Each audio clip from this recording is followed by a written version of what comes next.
Suasana pagi di kota Jakarta Selatan. Matahari belum menampakkan diri di atas singgasana. Namun suasana di rumah besar 2 lantai itu seperti kegerahan dan juga panas hawanya. "Harni, Harni, cepat ke sini!" teriak perempuan setengah baya dengan mata melotot mendongakkan kepalanya ke atas. "Iya, saya Nyonya," sahut Arni setelah tergopoh-gopoh menuruni anak tangga.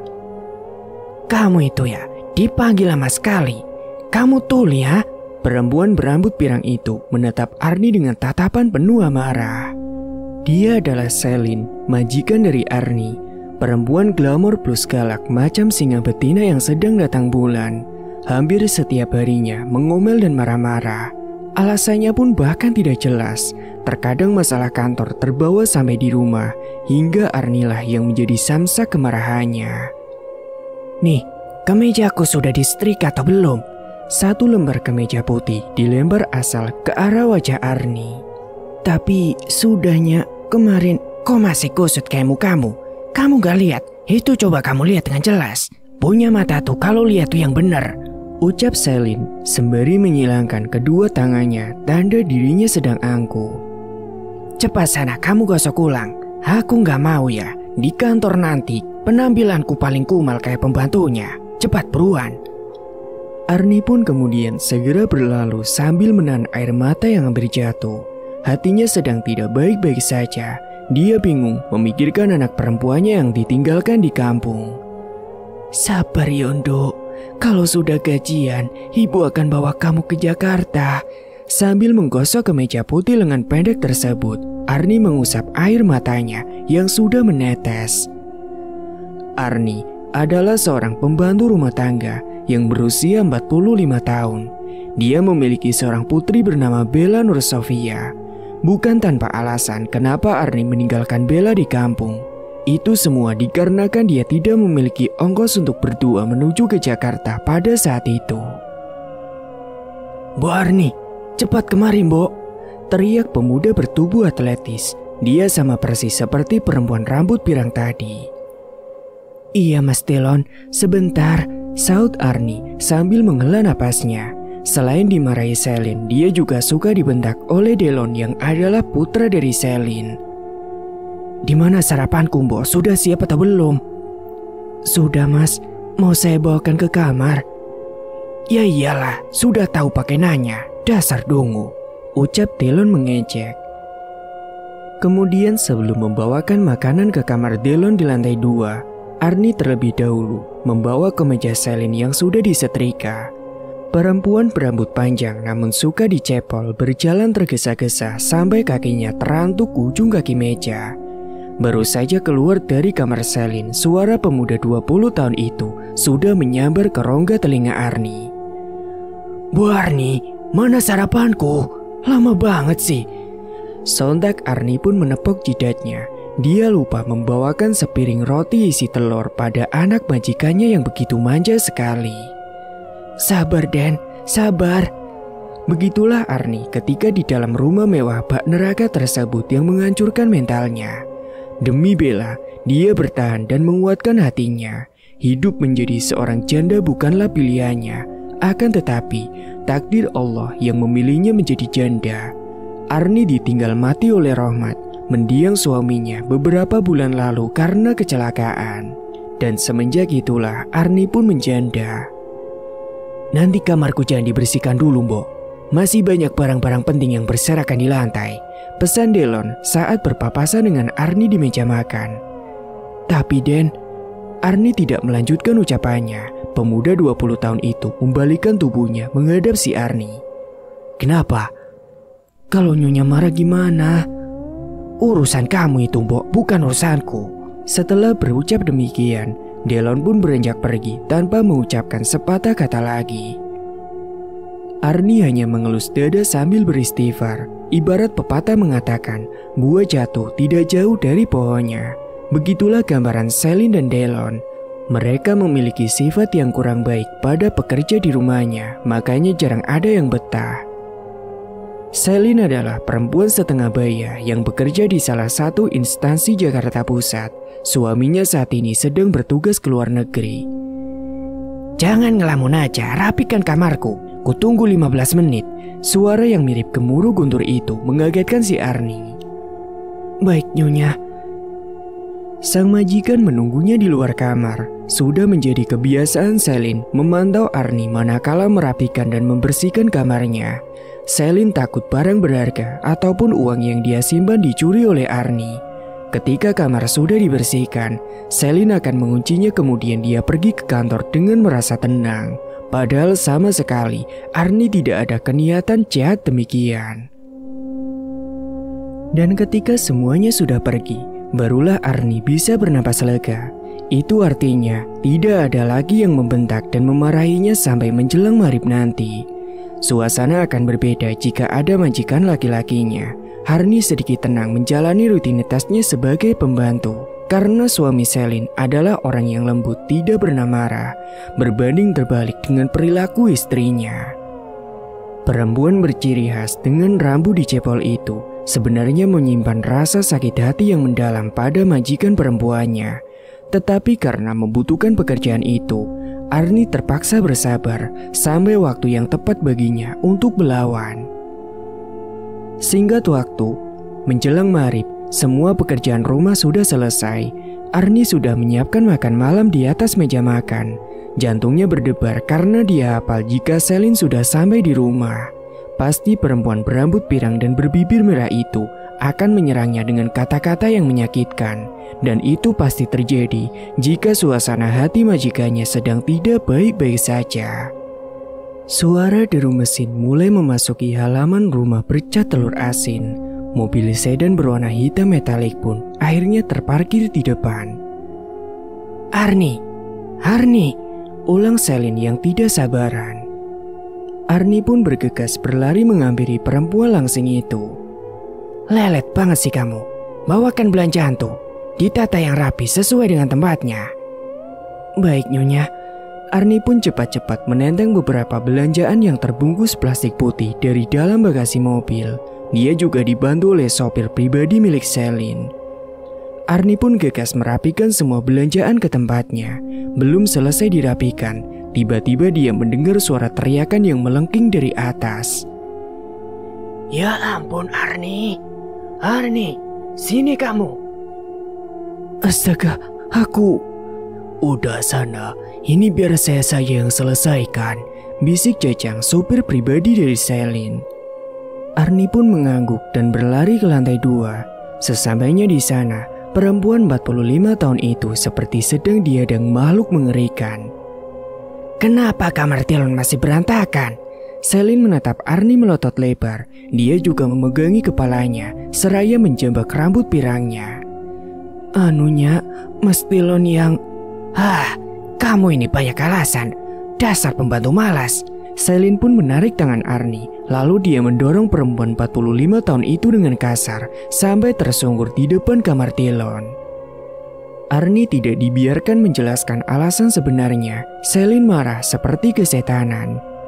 Kau tahu, aku sudah pusing dengan urusan kantor. Sampai rumah kayak kapal pecah. Apa saja sebenarnya kerjamu, Dasar pembantu tidak becus. Sumpahnya, ini permintaan Mas Tilon. Karena katanya ada yang penting dan katanya tadi jangan dibersihkan dulu.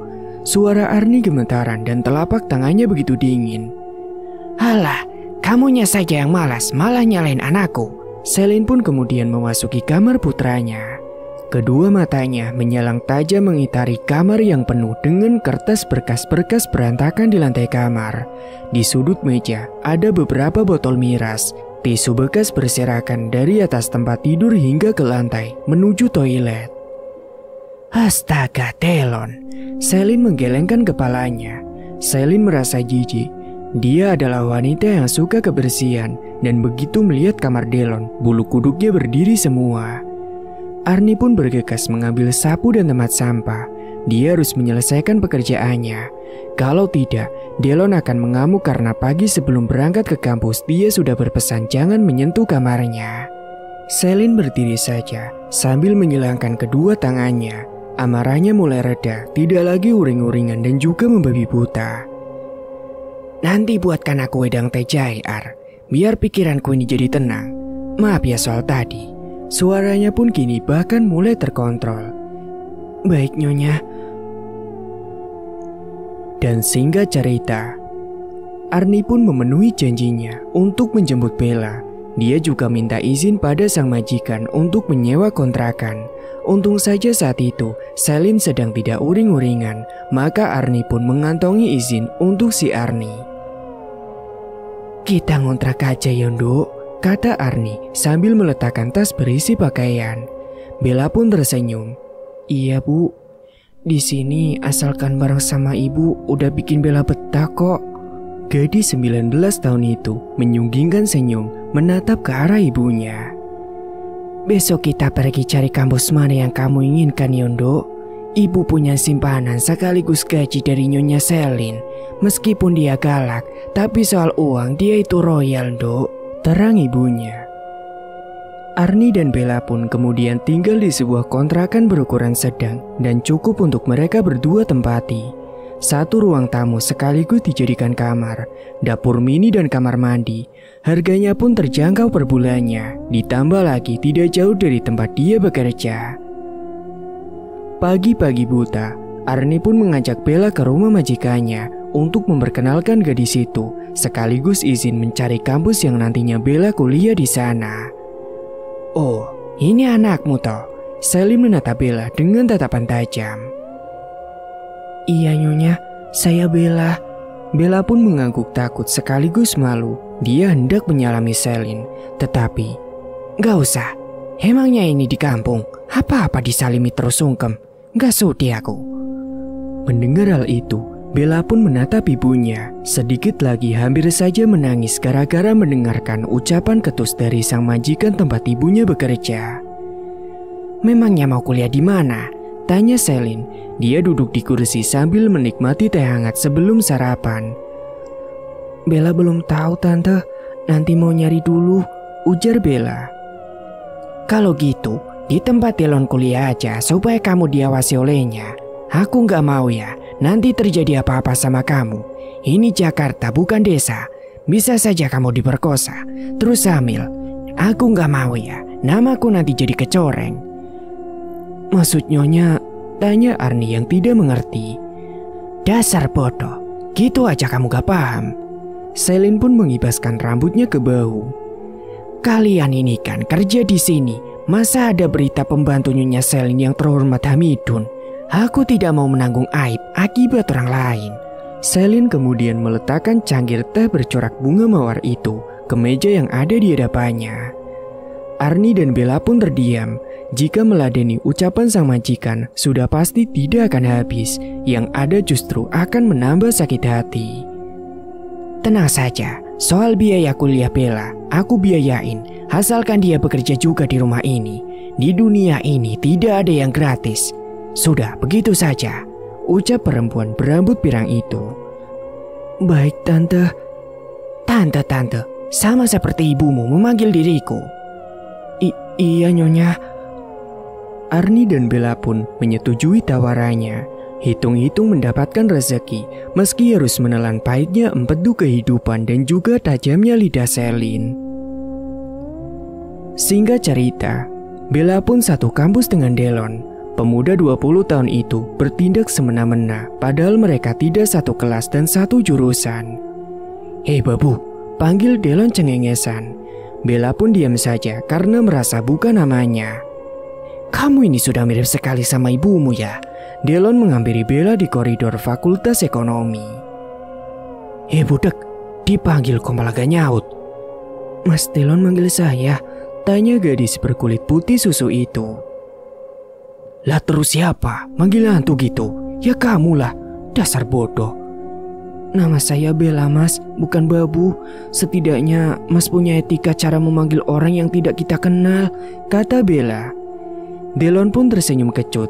Dia mengepalkan tangannya. Bagaimana tidak jengkel, dia dipermalukan di depan beberapa teman-temannya. Asal kamu tahu ya, kamu kan adalah anak pembantu di rumahku. Bahkan kamu juga menjadi pembantu di rumahku. Apa namanya kalau bukan babu? Apakah aku salah? Tidak kan? Bella yang kesal, dia lebih memilih diam dan meninggalkan si Delon dan juga teman-temannya. Kabur begitu saja. Dasar bocah kampung. Tunggu. Delon mengejar langkah Bella. Bella tidak menggubrisnya, tetapi dia sangat terkejut manakala tangan kekar meremas pantatnya yang montok. Delon, pekiknya kala itu. Bagaimana? Apakah kamu suka? Delon menatapnya tajam. Kamu pantas mendapatkannya. Seharusnya kamu juga jangan sok jual mahal padaku. Pemuda itu memandangi Bella penuh nafsu. Bahkan ketiga teman Delon pun menertawakan apa yang telah diperbuat oleh Delon. Sabar dikit, Lon. Ada waktunya loh, bisik salah satu dari mereka.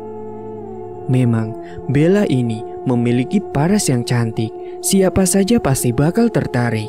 Meskipun dia berasal dari desa, tubuhnya terawat berisi, kulitnya putih bersih, rambut panjang sepinggang dan bibir bawah tebal yang seksi. Tinggal dipoles sedikit, dia pasti bakal menjadi primadona di kampusnya. Gadis 19 tahun itu lumayan mendapatkan teman baru. Dia tidak canggung lagi maupun merasa sendirian, tetapi tetap saja geng Delon selalu mengganggunya. Hei babu, sini kamu.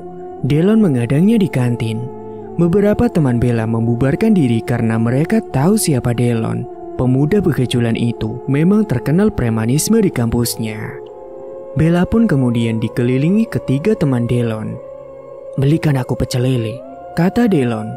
Bella pun terkejut mendengar ucapan anak majikannya. Uang saku yang diberi ibunya tidak cukup untuk membelikan Delon untuk makan, hanya cukup untuk dirinya dan ongkos pulang saja. Mas Delon kan punya uang, kenapa nggak beli sendiri aja? Tolak si Bella. Sontak saja Delon mendekatkan wajahnya ke wajah Bella. Jarak mereka hanya tersisa 1 jari. Tiba-tiba tangan pemuda 20 tahun itu meremas bokong Bella kembali. Jangan kurang ajar ya mas, sentak Bella. Kamu mau ngelawan? Silakan. Tapi mana mungkin orang-orang di sini bakalan percaya dengan omonganmu, ucap Delon sembari tersenyum tipis. Udah, mending saranku kamu diem aja, ujar laki-laki rambut gondrong di belakang Bella. Dia sibuk mengendus aroma rambut gadis itu. Ada yang mencoba meraba pinggang rampingnya.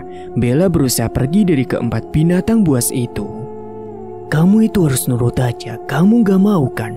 Kalau Delon meremas seluruh tubuhmu yang montok ini, ujar salah satu teman Delon. Mendengar ucapan lelaki di belakangnya, Bella pun gemetaran. Dia menahan marah sekaligus ketakutan. Terpaksa uang makan siang itu pun dia belikan pecel lele sesuai permintaan Delon barusan. Dan singkat cerita, hampir setiap harinya Bella dilecehkan dan diusili oleh Delon. Bella tidak berani meminta pertolongan pada temannya. Bahkan dia juga takut mengadu pada ibunya.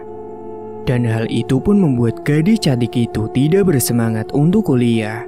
Masalah yang dihadapinya dipendam sendiri. Bukannya tidak bisa melawan, tetapi anak majikannya selalu mengancam akan mengadukan yang tidak-tidak kepada Nyonya Selin.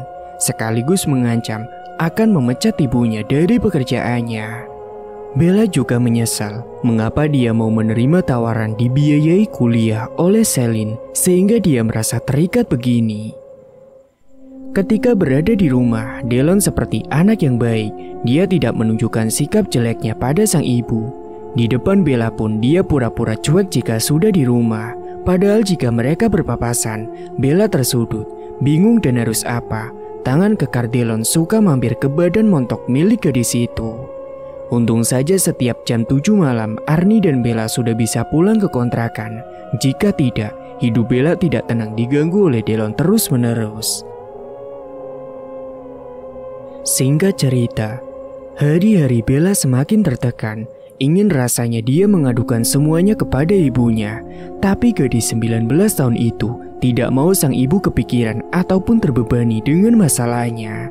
Andai saja dia tidak menerima tawaran sang majikan, mungkin dia tidak merasa terikat balas budi. Ada apa, Tondo? Akhir-akhir ini, ibu sering melihat kamu melamun dan menangis. Tatapan Bu Arni sangat cemas. Dia meraih tangan putrinya, lalu menggenggamnya. Kalau ada apa-apa, bilang sama ibu, Nduk. Jangan merasa segan ataupun sungkan.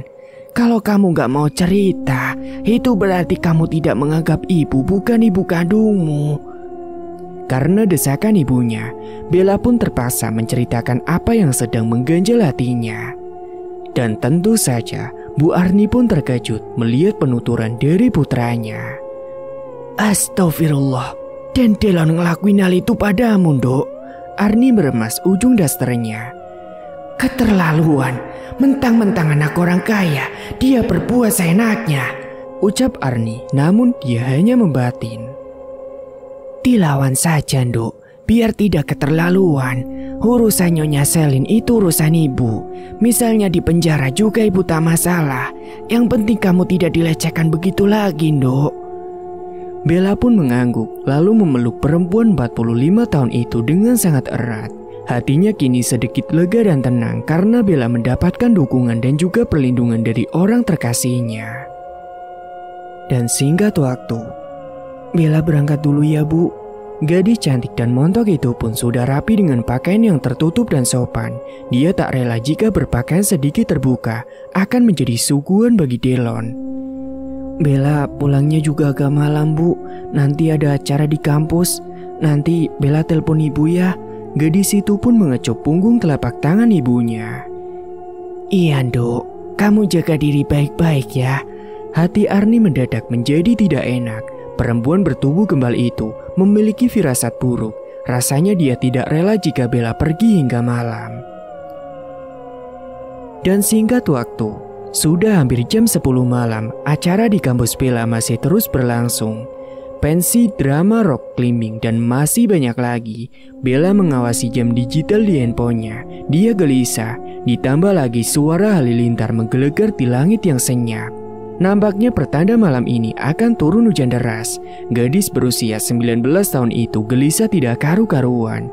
Ingin pulang lebih awal, tetapi dia bagian dari panitia acara yang diselenggarakan di kampusnya. Maka itu tidak mungkin baginya.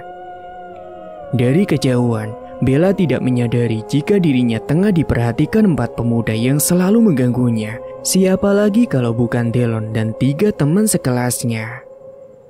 Dan singkatnya tepat pukul 11:45 waktu malam hari, acara pun akhirnya selesai tanpa ada halangan. Bella pun kemudian bergegas menggendong tas ranselnya ke pundak. Akan tetapi, sesampainya di koridor, di luar ternyata hujan turun sangat deras. Pulang sama aku aja, ini sudah malam, kata Delon mengegetkannya dari belakang. Enggak, Den, saya udah pesen ojek online kok. Bella menjawab ragu. Kamu mau hujan-hujanan? Yang ada nanti sakit. Mending sama aku pakai mobil gak kehujanan. Lagian ini juga sudah malam. Apa kamu gak kasihan ibumu nungguin?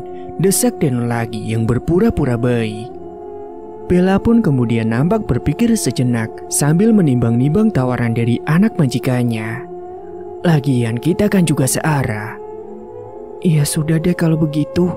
Bella pun mengikuti langkah kaki Delon menuju ke parkiran mobilnya. Baju Della sedikit tipis sehingga bagian depan menerawang dadanya yang montok dan tercetak jelas tubuhnya yang ramping karena basah diguyur air hujan. Tentu saja hal itu membuat Delon tidak berkedip. Bella pun bergegas memakai alma mater hitam untuk menyamarkan lekuk tubuhnya dari tatapan si Delon. Dan ketika Bella membuka pintu mobil di jok belakang, dia terkejut karena mendapati ketiga teman Delon sudah ada di dalam. Dan ada 1 orang di depan, dekat dengan kursi pengemudi. Halo Babu cantik, sapa ketiganya bersama-sama. Bella diam saja, dia enggan masuk. Dia mulai ragu melihat ketiganya seperti ada yang tidak beres. Cepet masuk, bajumu itu udah basah, ujar Delon dengan nada yang kesal. Bella pun kemudian terpaksa masuk dan mendaratkan bokongnya di kursi belakang. Aduh, mobilku jadi basah tahu. Kamu sih lama banget masuknya, rutuk si Delon. Maaf Den, Bella merapatkan alma mater hitam yang basah ke tubuhnya. Dia mulai kedinginan ditambah lagi AC mobil terasa seperti membekukan tubuhnya. Dan singkat waktu, di tengah perjalanan, salah satu teman Delon membuka goodie bag coklat. Lelaki itu memperlihatkan 3 botol minuman keras pada Delon. Sesuai pesanan, aku tidak lupa nih, kata laki-laki berambut gondrong itu. Dia tampan tapi jarang sikat gigi. Wah, Pas banget lagi hujan. Delon melirik Bella dari kaca dashboard mobilnya. Bella pun kemudian melirik ke arah teman-teman Delon. Dia meremas ujung alma maternya. Detak jantungnya berdebar-debar dan kedua telapak tangannya pun juga ikut terasa dingin. Gadis cantik itu pun mengeluarkan ponselnya. Dia mengirimkan pesan pada sang ibu yang sudah pasti menunggunya. Bu, Bella di perjalanan pulang. Di tengah jalan hujan, Bu. Bella takut, Bu. Tidak lama kemudian benda pipi milik Bella pun bergetar. Pulang naik kapan, Dok? Ini, Bu, naik mobil bareng sama Delon. Kemudian setelah itu Bella pun memasukkan ponselnya ke dalam tas miliknya. Lalu dia memilih fokus pada jalanan Jakarta yang sepi. Beberapa kendaraan masih melintas di tengah derasnya hujan. Kedua mata gadis berbibir seksi itu terbelalak lebar saat mobil berbelok ke arah kiri yang seharusnya lurus saja. Loh, kenapa kau kesini? Kita bersenang-senang sebentar, kamu tenang saja. Kalau gitu, saya berhenti di sini saja. Tolong berhenti di sini. Pinta gadis itu memelas kepada Delon. Jangan gitu dong. Babu cantik terus melayani majikannya. Ketiganya terkekeh geli, berucap kepada Bella. Sementara Delon menggelengkan kepalanya sambil tersenyum sinis. Ada yang berdiri tegak di dalam celananya. Tentu saja itu bukan keadilan yang berdiri. Pemuda 20 tahun itu sudah membayangkan tubuh molek milik Bella. Setiap lakukan gadis buaya yang sudah lama diincarnya pasti akan menggairahkannya jika mampu melayani dirinya. Delon, pekik Bella. Saya turun di sini aja, ujar Bella tak karu-karuan. Salah satu di antara mereka kemudian membekap mulut Bella dengan sapu tangan yang sudah diberikan obat bius. Bella pun memberontak sekuat tenaga. Kedua kaki dan tangannya bergerak-gerak seperti ayam yang sedang disembelih. Namun Bella kalah tenaga dengan ketiga pria yang adalah teman Delon itu. Kendaraan roda 4 milik Delon memasuki halaman motel di tempat yang lumayan terpencil di tengah kota. Ketiganya membopong tubuh Bella yang sudah terkulai lemas dari tadi. Sementara itu, Delon memesan satu kamar di lantai 3. Dan singkatnya ketiganya pun meletakkan Bella di atas kasur yang empuk. Ini sekarang? Nanti saja, menunggu dia bangun dulu. Kalau masih pingsan, aku rasa dia tidak menikmatinya. Delon tersenyum tipis menatap tubuh yang tergolek lemas di atas ranjang. Lebih baik kita minum-minum dulu. Setuju itu. Sampai teler kalau boleh. Delon dan ketiga temannya pun berpesta miras sampai Bella terbangun. Babu cantik. Delon mulai melepas pakaiannya hingga menyisakan celana dalam berwarna putih yang membungkus torpedo miliknya. Bella memelotot, dia sudah tersadar. Dia ingin berteriak dan berlari ke arah pintu. Tetapi apa daya, tubuhnya lemas. Dia pun kemudian terjatuh di lantai. Dan sontak saja para singa jantan tertawa terbahak-bahak. Apa perlu kami bantu, Lon? Kami bagian megang, kamu yang bagian nyicipin lebih dulu. Suara berat dari laki-laki bertubuh sedikit gemuk itu menawarkan dirinya. Tidak usah, ini spesial bagianku. Kalian nanti sisanya. Bella pun kemudian ditarik oleh Delon dengan kasar. Lelaki berotot itu melepaskan pakaian Bella dengan paksa. Bahkan dia merobeknya hingga nampak sebuah pemandangan indah yang menggairahkan. Gadis itu pun menangis sambil menutupi harta karun kembarnya yang masih terbungkus rapi berwarna merah hati. Sisa jahitan itu adalah perenda yang membentuk kupu-kupu. Delon pun kemudian beringas. Dia menarik kaki Bella dan melepaskan pengait celana jeans yang dipakai gadis tersebut hingga terpampang segitiga berwarna merah hati juga. Tentunya di balik segitiga renda sedikit menerawang itu, ada pulau indah yang membuat torpedo milik Delon langsung bangkit. Pemuda berkulit putih itu pun berusaha melepaskan sisa-sisa benang yang menutupi tubuh Bella bagian pentingnya.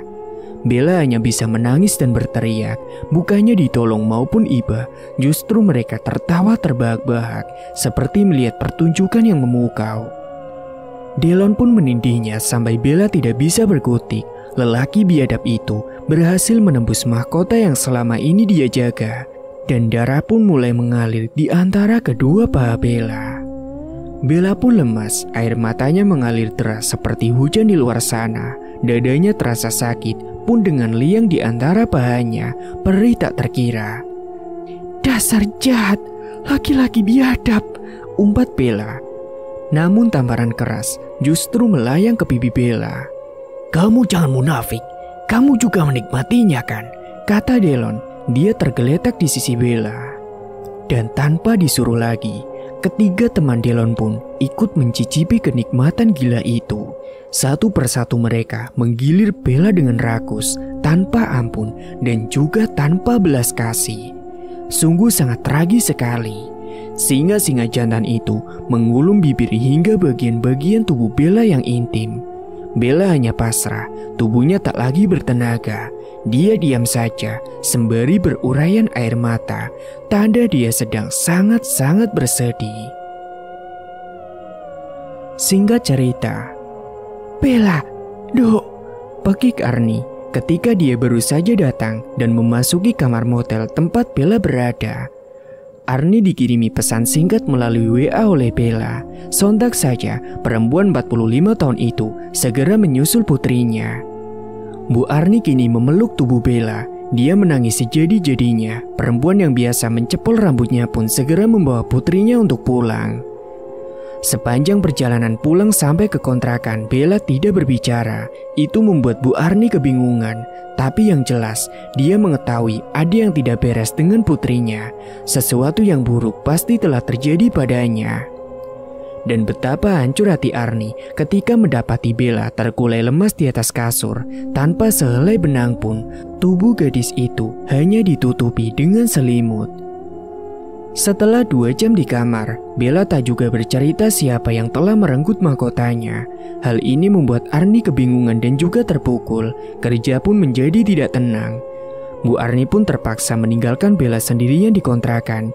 Dia memenuhi panggilan Celine melalui telepon selulernya. Memasuki waktu 1,5 bulan, Bella tak juga bercerita dia juga tidak masuk kuliah. Bu Arnie benar-benar bingung melihat keadaan putri semata wayangnya yang hanya dia membisu. Tubuhnya tak terurus, rambutnya acak-acakan, bahkan kedua matanya terlihat sembab. "Dok, cerita sama ibu, Dok. Kamu ada apa? Kalau kamu diam saja, ibu gak bakal tahu, Dok." Ribuan kali perempuan 45 tahun itu mencoba membujuk putrinya. 5 menit tidak ada tanggapan dari gadis cantik itu. Bu Arnie pun dengan sabar menunggunya. "Bella diperkosa Delon, Bu." Bella kemudian berucap lirih, sembari tangisnya pun tumpah seketika. Sontak Bu Arnie terdiam sambil memeluk putrinya. Hatinya sakit, teramat begitu sakit. Jantung Bu Arnie berdebar kencang saking marahnya. "Bella juga digilir 3 temannya, Bu." Mendengar ucapan putrinya lagi, Bu Arnie langsung mengajak Bella menemui majikannya untuk memintai pertanggungjawaban.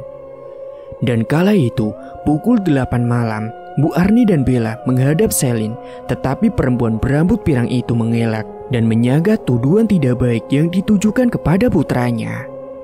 "Dasar perempuan odik, kampungan! Mana sudi putraku menyentuh tubuhmu itu?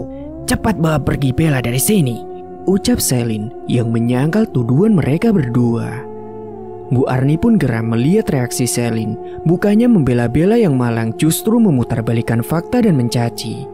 Bella pun menangis sambil berlari meninggalkan rumah besar majikannya. "Awas kamu, jangan berani coba-coba membuat berita yang tidak baik. Delon tidak mungkin melakukan hal keji pada putrimu. Seharusnya kamu yang menjaga dan mendidiknya agar bisa menjaga kehormatannya sebagai seorang ibu." Celine bertolak pinggang sambil mengacungkan jari telunjuknya. Setelah berkata demikian kepada si Arnie, "Saya dan Bella sudah menjaganya, tapi biadab Delon yang sudah merampasnya. Ingat ya, saya tidak akan terima jika terjadi sesuatu dengan Bella. Kalian yang akan menerima akibatnya," ucap Bu Arnie yang kini melawan balik membalas cacian dari Ibu Celine. Arnie pun kemudian membalikkan badannya. Dia memilih berhenti bekerja dan meninggalkan rumah besar milik majikannya tersebut. "Dasar kurang ajar." Dada Celine kembang kempis merasa dirinya direndahkan oleh pembantunya. Arni pun kemudian bergegas menyusul Bella. Dia memesan ojek agar sempat sampai ke kontrakan. Hingga sesampainya di kontrakan, dia tidak mendapati si Bella. "Bella, Dok, kamu di mana, Dok?" Dan alangkah terkejutnya ketika Bu Arni mendapati Bella berada di dalam kamar mandi. Tubuh putrinya menggelepar di lantai kamar mandi. Mulutnya kini sudah dipenuhi oleh busa. "Dok, apa yang terjadi, Dok?" Bu Arni pun memeluk erat tubuh putrinya. Dia pun kemudian menangis pilu. Ternyata Bella sudah depresi dan dia lebih memilih jalur untuk bunuh diri karena dia sudah tidak kuat menanggung beban hidupnya yang sangat terasa berat. "Tunggu saja pembalasanku, dasar bajikan biadab," ucap Bu Arni kala itu dengan mata yang terlihat marah dan nyalang. Dan singkat cerita, malam Jumat pukul 9 tepat 1 bulan setelah Bella meninggal dunia, suasana di rumah Selin tampak hening dan tiba-tiba, "Mama!" teriak Delon yang kesakitan sambil memegangi perutnya. Selin pun lari tergopoh-gopoh menuju kamar putranya. Dia membuka pintunya dengan kasar. "Ya ampun, Delon!" Selin mematung melihat keadaan putranya. Delon menggeliat dan menggelincang kesakitan. Tubuhnya kaku seperti kayu. Mata melotot ke atas. Dari lubang telinga, hidung, dan juga mulutnya mengeluarkan banyak darah kental yang baunya sangat busuk dan menyengat. "Panas, Ma, panas!" Suaranya melengking tinggi merasakan kesakitan. Dan dengan cepat, Delon pun buru-buru dibawa ke rumah sakit. Tetapi sesampainya di rumah sakit, dia dinyatakan sehat saja oleh dokter, bahkan tidak mengalami penyakit apapun. Sungguh sangat berbanding terbalik dengan apa yang kini dirasakan oleh Delon. Akhirnya terpaksa Delon pun dibawa pulang kembali.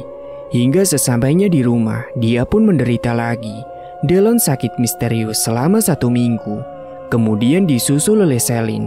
Bahkan penderitaannya pun juga sama. Hanya bedanya, kemaluan milik Delon membengkak bahkan meledak. Selain kedua manusia tak punya hati itu, ketiga teman Delon yang dulu juga sempat melecehkan si Bella, kini juga ikutan menderita. Kemaluan mereka semua membengkak bahkan mengeluarkan nanah, belatung, dan juga lendir hijau yang menjijikan. Harta Selin sudah melayang untuk melakukan pembayaran penyembuhan, namun tidak kunjung sembuh juga. Keduanya kini masih menderita dan hanya merasakan sakit di setiap harinya. "Ma, tubuh Delon panas, Ma." Tubuh Delon seperti terbakar. Dia mengerang kesakitan, bahkan tubuhnya memerah kehitam-hitaman. "Ampun, Bel. Ampun, aku salah." Delon teringat wanita yang telah dia nodai. Dia menyesal, tetapi terlambat. Semuanya tidak bisa diputar kembali.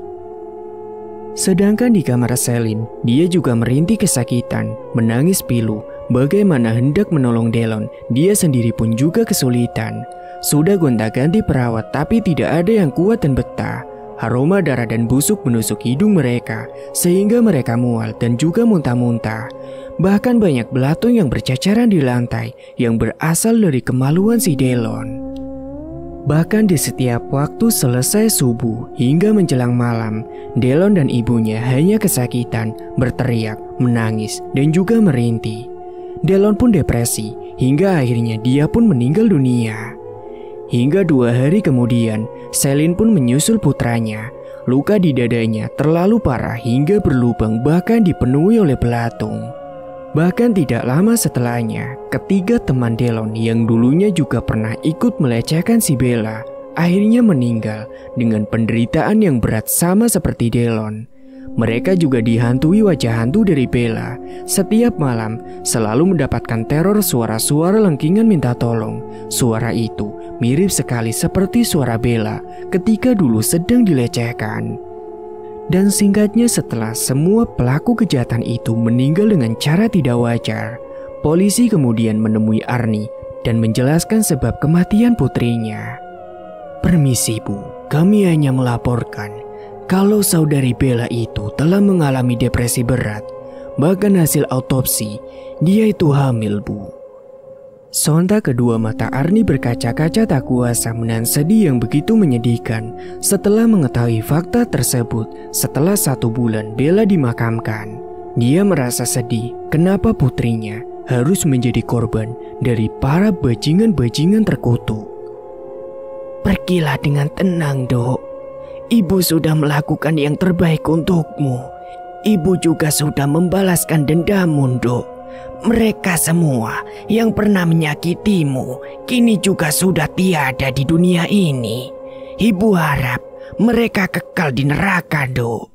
Ucap Bu Arni dengan mata yang berair, namun bibirnya terlihat tersenyum lebar. Arni tahu apa yang dilakukannya juga salah. Bukankah Tuhan bisa membalaskannya dengan cara tersendiri? Kurma tak semanis karma. Karma pasti ada. Hukum tabur tuai pasti berlaku bagi hambanya. Namun Arni justru memilih jalur yang cepat. Tamat. Cerita pun selesai. Dan itulah ending dari cerita kali ini. Terima kasih bagi kalian semua yang sudah menyimak cerita dari awal sampai selesai. Dan nantikan juga cerita terbaru lainnya yang akan Mang Ripan bawakan, yang tentunya pasti akan menghibur kalian. Sekian dulu dari Mang Ripan. Wassalamualaikum warahmatullahi wabarakatuh.